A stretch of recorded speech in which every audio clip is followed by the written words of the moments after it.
Call me old-fashioned, but I want to hold on to my property. Whether it's vinyl records, precious metals, or cash, digital is not always better. As central bank digital currencies are being designed and rolled out, there are very bad things being designed into these digital dollars, especially to those who value freedom. I believe the worst part of digital currencies are already here. I will discuss what I mean on the other side. Previously on Silver Heist. To see more, please subscribe. Welcome to Silver Heist. Thank you to our returning subscribers and guests.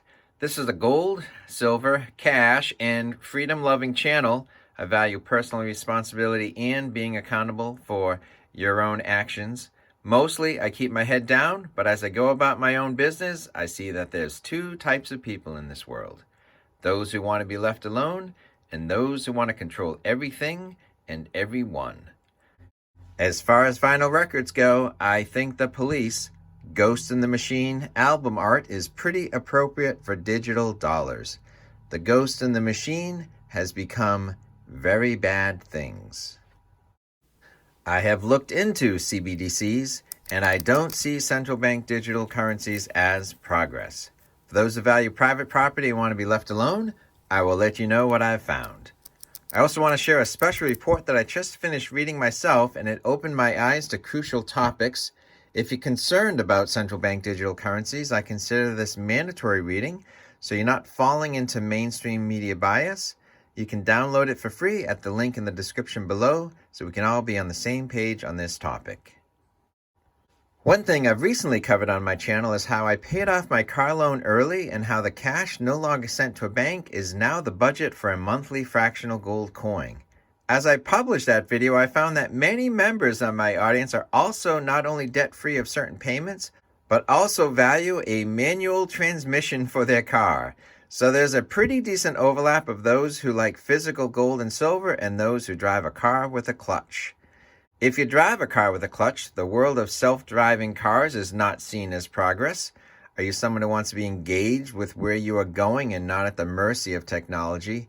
Doesn't something new have unintended consequences, unanticipated situations, or maybe shouldn't we at least have a choice in whether we buy into the next big thing? Sometimes the old ways are best. Let's look at cash.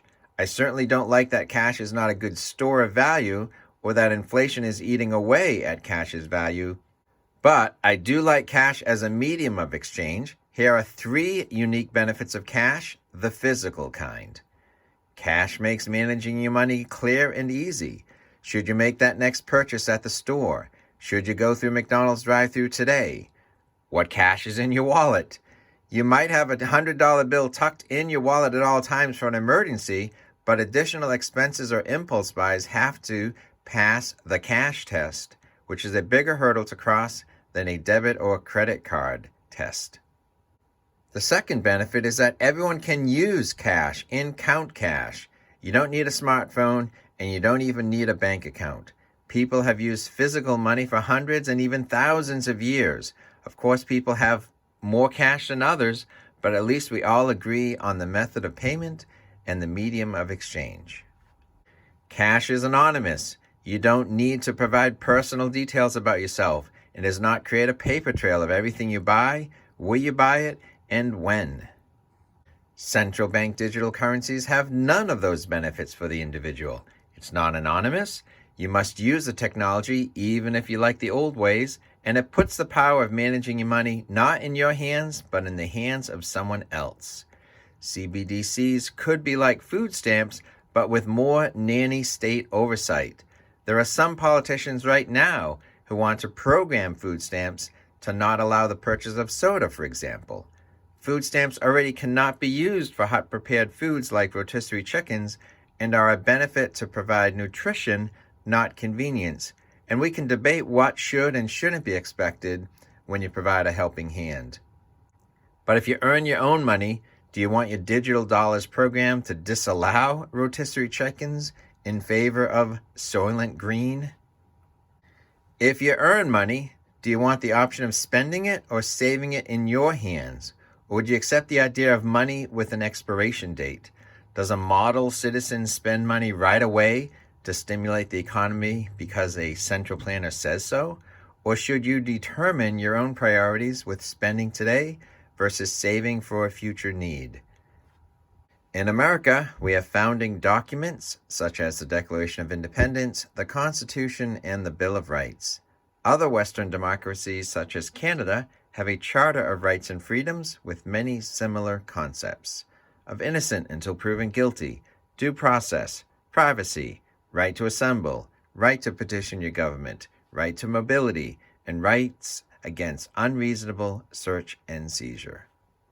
So what's the worst part of a central bank digital currency? One word: central.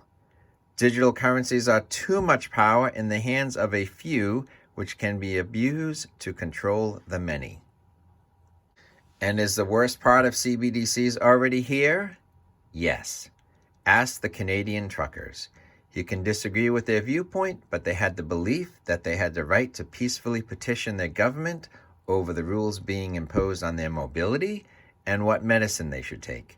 So they drove from all the provinces, asked their families to maintain the homestead while they went to make their voices heard. And for the audacity to express their right to free speech, their bank accounts were frozen. The government made an enemies list and shared it with the banks, who inside of 24 hours froze the bank accounts of anyone parked or known to be protesting in the streets of the capital city.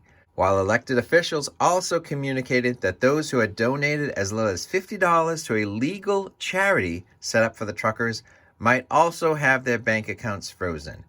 A chilling effect on free speech and the right to assemble. Imagine getting phone calls from your wife that you won't be able to pay the mortgage on time because the bank account is frozen, or that you can't stock the refrigerator or buy baby formula because all the credit cards don't work and all your checking accounts and saving accounts were frozen because you dared to speak up for your rights. Law-abiding citizens were instantly turned into the unbanked and enemies of the state with the stroke of a pen, without judicial oversight, without due process, and without ratification from the legislative branch of the government. And private banks were more than willing to take their marching orders from the government. Centralized power leads to very bad things indeed. Like I said, you can download a free report in the description below about central bank digital currencies. In the meantime, hold on to your cash, your precious metals, your vinyl records, and your manual transmission. Please give this video a thumbs up. Thanks for watching.